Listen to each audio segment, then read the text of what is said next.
আসসালামু আলাইকুম রহমতুল্লাহ। আমি আউল আহমেদ, সহকারী শিক্ষক ইংরেজি, মুক্তিনগর দাখিল মাদ্রাসা, বদলগাছি, নওগাঁ।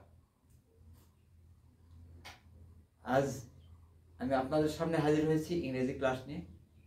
এর আগে আমি কখনো ইংরেজি কোনো কন্টেন্ট আপলোড দিই নাই আমার চ্যানেলে।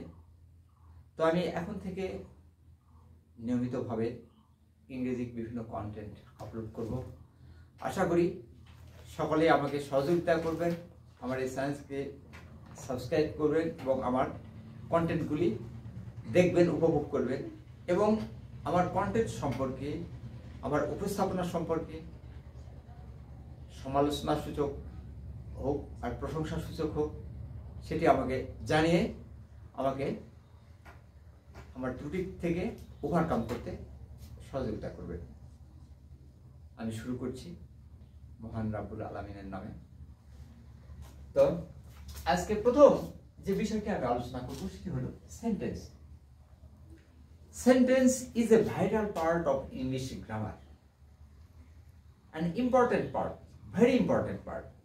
ইংরেজি ব্যাকরণের একটি গুরুত্বপূর্ণ অংশ হলো sentence. Sentence is a group of words that makes a complete sense.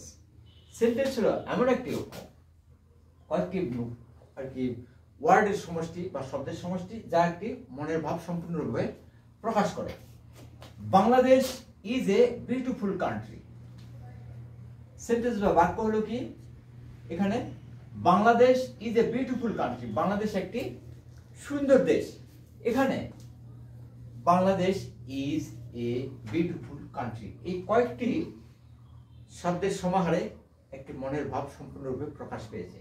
Bangladesh একটি সুন্দর কান্ট্রি, সুন্দর দেশ। তাহলে এখানে এটাই হলো সেন্টেন্স।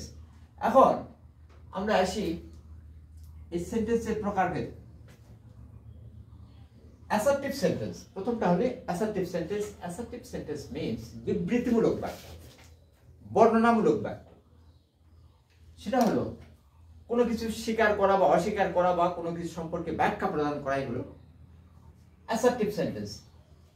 অ্যাসার্টিভ সেন্টেন্স আবার দুই ভাগে বিভক্ত, অ্যাফার্মেটিভ এবং নেগেটিভ। অ্যাফার্মেটিভ হল হ্যাঁ সূচক, কোনো কিছু সরাসরি স্বীকার করা হয়, he is a good boy, সে একজন ভালো ছেলে, সরাসরি এখানে প্রকাশ করা হলো। নেগেটিভ, নেগেটিভ সেন্টেন্স নাবোধক, Rana is not a mad, Rana পাগল নয়, সে যে পাগল এটা অস্বীকার করা হচ্ছে, তাহলে এটা হলো নেগেটিভ। এখন আমরা পরবর্তীতে আসি interrogative sentence. Interrogative that means জিজ্ঞাসামূলক বা প্রশ্নবোধক। যে সেন্টেন্সের মাধ্যমে আমরা কোনো কিছু জানতে চাই, we want to ask something, আমরা যদি কোনো কিছু জিজ্ঞাসা করতে চাই তাহলে সেটি হবে interrogative sentence. As for example, what's your name, তোমার নাম কি? তোমার নাম জানতে চাওয়া হচ্ছে এই প্রশ্নের মাধ্যমে, এই সেন্টেন্সের মাধ্যমে। So it is called interrogative sentence. Interrogative সেন্টেন্সের বিশেষ বৈশিষ্ট্য হলো অবশ্যই বাক্যের শেষে ইন্টারোগেশন চিহ্ন থাকবে, প্রশ্নবোধক চিহ্ন থাকবে। আমরা পরবর্তীতে আসি ইম্পারেটিভ সেন্টেন্স। ইম্পারেটিভ সেন্টেন্স হলো অনুজ্ঞামূলক বাক্য, অনুজ্ঞাবাচক। যে সেন্টেন্স দ্বারা আদেশ, উপদেশ, নির্দেশ, নিষেধ ইত্যাদি প্রকাশ পাবে। As for example, speak the truth, সত্য কথা বলো। নেভার টেল এ লাই, কখনো মিথ্যা কথা বলবে না, নিষেধ। প্লিজ গিভ মি সাম মানি, আমাকে কিছু টাকা দাও, অনুরোধ এখানে প্রকাশ পেয়েছে। তাহলে আদেশ, উপদেশ, নির্দেশ, নিষেধ, অনুরোধ ইত্যাদি যেখানে প্রকাশ পাবে যে বাক্যের দ্বারা, সেই বাক্যকে কি বলা হবে? ইম্পারেটিভ। এখন আমরা পরবর্তীতে আসি অপটাটিভ সেন্টেন্স। অপটাটিভ ইচ্ছা বা প্রার্থনা সূচক, যে বাক্য দ্বারা মনের ইচ্ছা অথবা প্রার্থনা প্রকাশ পাবে। As for example, good morning, hi friends, মনের ইচ্ছা। আবার মে গড সেভ আস, আল্লাহ আমাদের রক্ষা করুন, আমাদের নিরাপদ রাখুন। এই বাক্যে আবার এখানে মে গড ব্লেস ইউ, আল্লাহ তোমাকে ভালো রাখুন, তোমার মঙ্গল করুন। এই বাক্য আল্লাহর কাছে প্রার্থনা বোঝাচ্ছে। This are called optative sentence, ইচ্ছা বা প্রার্থনার সূচক। আমরা পরবর্তীতে আসি, সর্বশেষ এক্সক্লামেটরি সেন্টেন্স, বিস্ময় সূচক বাক্য, যে বাক্য দ্বারা মনের আকস্মিক আবেগকে প্রকাশ পাবে। Hurray, we have won the game, আমরা খেলায় জিতেছি।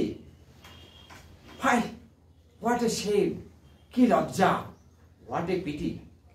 এই জাতীয় বাক্যগুলি যেটি দ্বারা মনের আকস্মিক আবেগ প্রকাশ পাবে, এই বাক্যগুলিকে কি বলা হবে?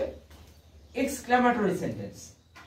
তাহলে আমরা ইংরেজি 5টি বাক্যের ধরন, এদের ব্যাখ্যা আমরা মোটামুটি জানলাম। তবে আরেকটু বলে রাখি, এটা হলো অর্থভেদে সেন্টেন্স 5 প্রকার। সেন্টেন্সের আরো ব্যাখ্যা আছে, স্ট্রাকচার সম্পর্কে আমি পরবর্তী ভিডিওতে, পরবর্তী কন্টেন্টে, পরবর্তী ক্লাসে এগুলো আলোচনা করব। তো আশা করি আমার এই ক্ষুদ্র প্রয়াস সকলের ভালো লাগবে, সকলের একটু হলেও সাহায্য করবে সকলকে ইংরেজি জানার জন্য।